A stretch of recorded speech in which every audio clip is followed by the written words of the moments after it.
Guys, what is going on today? It is your boy once again with a girl. Guys, for the first time ever, we have my girlfriend on stage, and today we're reviewing Ghostbusters. Autumn, what were your expectations going into it? Going into the movie, the previews looked pretty good, so my expectations were high, and it looked great. Well, what did you think of the last one? I thought the last one was great.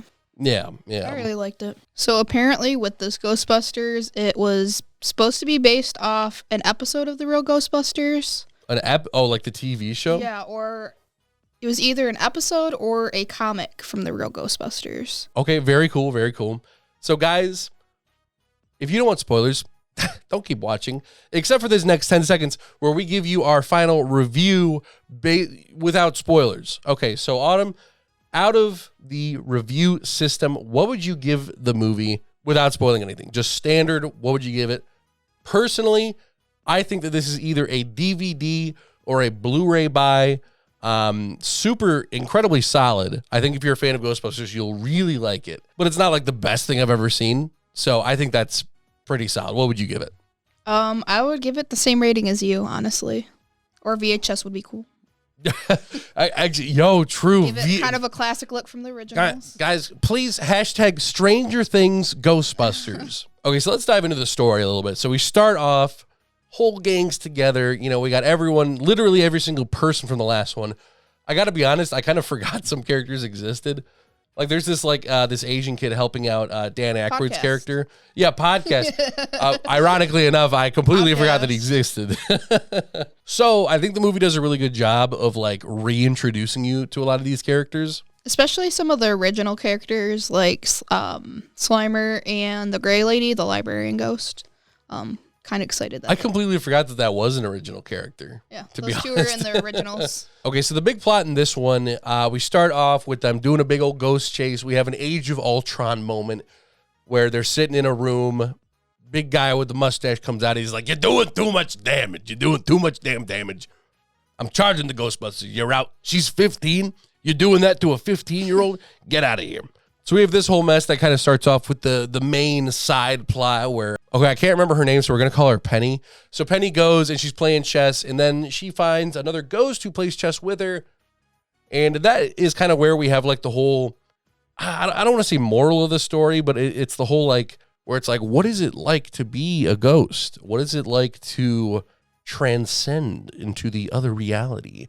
That's sort of our secondary plot line. The first main plot line is we have this sort of ice ball, and we have this whole thing with the Fire Master. They got to find the Fire Master to destroy, or not destroy, but to contain the evil ice monster. Do you remember the evil ice monster's name? I'm going to say Simon. I think one of the main issues with this one is that there's just too many characters. I can respect the fact that they want to put in all the original Ghostbusters and have them have their little limelight. It's interesting because everybody can remember the original Ghostbusters names, so that tells you how easy and rememberable. Yeah, well, plus there were only ever like four of them. Yeah. So in this one, there's like 10 Ghostbusters. Yeah, like everyone's got to have a chance to shine, which is fine. Like some of them do a really great job, and I think Paul Rudd's character, Penny, Finn Wolfhard's character, I think they're like absolutely perfect. I just don't think we need a lot of the extras. Mm-hmm. However, I did really like, so they show us this lab where they're like testing on some of the ghosts. I thought that was a really cool addition. And that sort of leads into the secondary part of the main plot where it's like, oh, the original, the fire department place, like they're running out of ghost space. So that's going to be part of the main villain's plan. So overall story, what'd you think of the story? I thought it was pretty good. I feel like the beginning did drag a little bit though, however. Yeah. Like just the part where they're catching the ghost, or like? Well, no, just like, oh, you guys are doing a lot of damage and yada yada. It went on with that for a bit, but other than that, I thought it was great. Yeah, no, I know exactly what you're talking about, especially the part where it was like, I was a little bored when they were kind of just, when he was the Penny character or whatever, just kind of like walking through a park, and then she's like playing chess, and then, the girl ghost pops up, and she's like, huh, ooh, boo. Stuff like that. It's just a really long scene. I think they could have cut down because the movie's about 2 hours. I think they could have maybe cut down like 10 minutes. Yeah, I agree. Yeah. Because other than that, a lot of the main plot I thought was perfectly fine. Yeah. It's the side plot where I would say the movie falters a bit. And a lot of that, again, is due to them having so many characters and not really knowing what to do with them. Because we'll see later on that Penny makes a bit of an oopsie. Literally, she gives the evil plan all of its merit. And everyone later on is like, we're not mad at you. I'd be mad. I'd be like, a little upset. Bro, so your whole plan was you almost kill yourself just because you want to be a ghost for like 5 seconds. You couldn't like wait until you just die or something. So she turns herself into a ghost, and then the evil ice demon is like uruk uruk, and then she says the evil phrase. Then he busts out of the ball, which that's another thing I don't really get about the ball, the little frozen ball. It's like keeping him trapped in there so he can't do shit. Except he can talk to other ghosts, and he can still do ice stuff. So pretty much, I think it was like an ancient ghost trap. Oh, like it was like losing its power or something? Yeah, but I think that was their way of containing like the demons and the evil spirits and all that back then. So that being said, it's old and it's not as high-tech as the traps. True. Which I do like that explanation, but I feel like a better way of doing it, maybe we get a scene with I forget this actor's name, the Indian actor in the film. You know, he goes and he sells the ball to Dan Aykroyd's character. I feel like that would have maybe made a little bit more sense if maybe we see a scene beforehand where he goes into his apartment and it's like freezing. Yeah, he's like, bro, what the hell? And then he sees the ball and he's like, bro, I'm freaking selling this. Well, it kind of took him a hot minute to figure out anything about the ball. The whole issue so the Fire Master stuff I really like, right? I think it's a funny concept, but it shouldn't have been that funny because the whole thing is like, in order to tame the ice god, you need the Fire Master. So they find this guy is like a loser in his apartment, and they do a great job with the guy's character. I think it's fine that he's like a loser, but at the very least, I feel like he should have had a little bit of knowledge, so that way we don't have, so many scenes of him just like randomly selling stuff. Takes away from time from the original characters. It's interesting that he didn't have any knowledge, considering he did mention he wasn't close to Grandma, but however, who was the original one who captured the ice guy. The ice god. However, he was living in the apartment that they lived in together, and there's a whole room. And that's where he grabbed out the ball. So you would think that there would have been some sort of like... Yeah, like, I don't know. Even if I was like an absolute loser living by myself, normal, I feel like I would at the very least be like, yo, what's up with this room? What the hell's up with the room, weird, dude? Yeah, a little sus. So yeah, and then we have the big finale. And honestly, what I think is like the final problem with the film is like, in my personal opinion, so... essentially all the ghosts that they've ever caught since the 80s bust out. They're going all around New York. But the whole finale is just kind of like right there, like in the fire department. Mm-hmm. Like they don't leave or anything. Like they're just kind of there.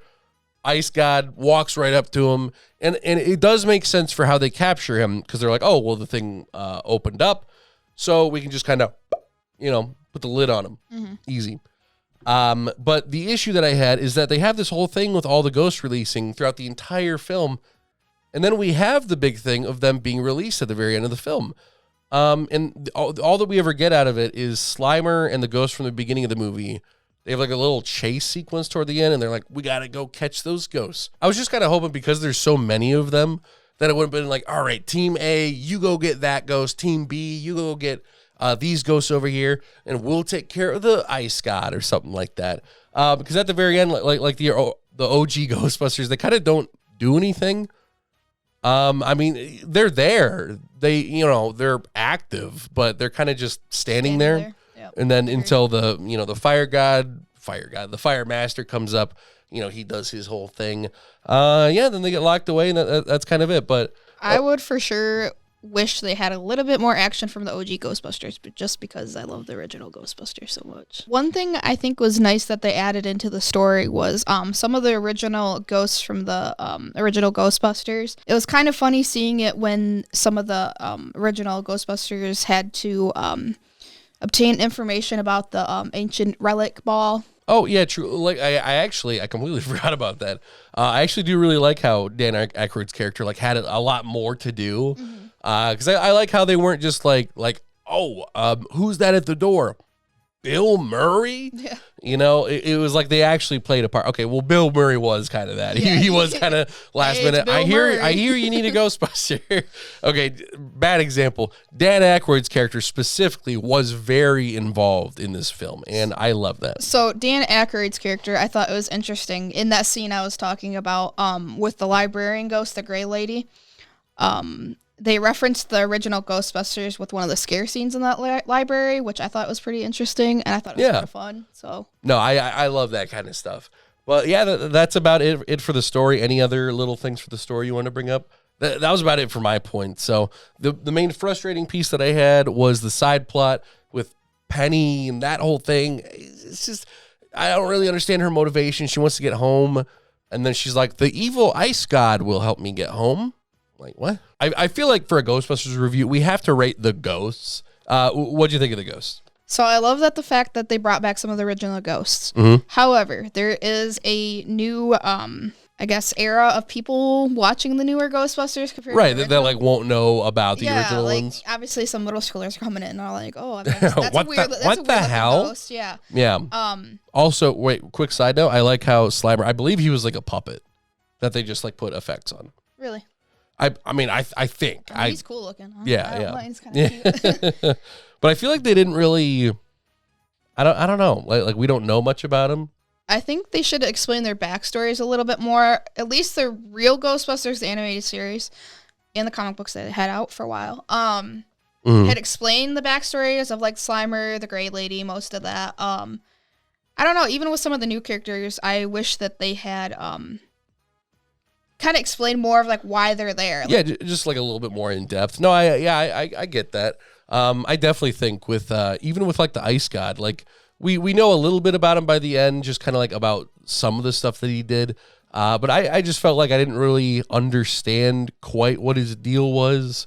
Aside from the fact he was weak to copper. That's the big thing with this one. So with the Ice God, I feel like compared to the other ghosts that they were talking about and that were brought up throughout the movie, was explained a lot more. Yeah. Even with some of the newer, like, even with Afterlife, the movie that came out before this one, you had a character that was similar to Slimer, but that could eat through metal. Like, they didn't explain, that's like, right. how Yeah, he the little died. blue guy. They Yeah, didn't explain how he died, like, why is he doing that? And it goes for, like, Pukey, the potato that pukes. Yo, my boy Pukey. Shout out to the potato. So cute. Yep.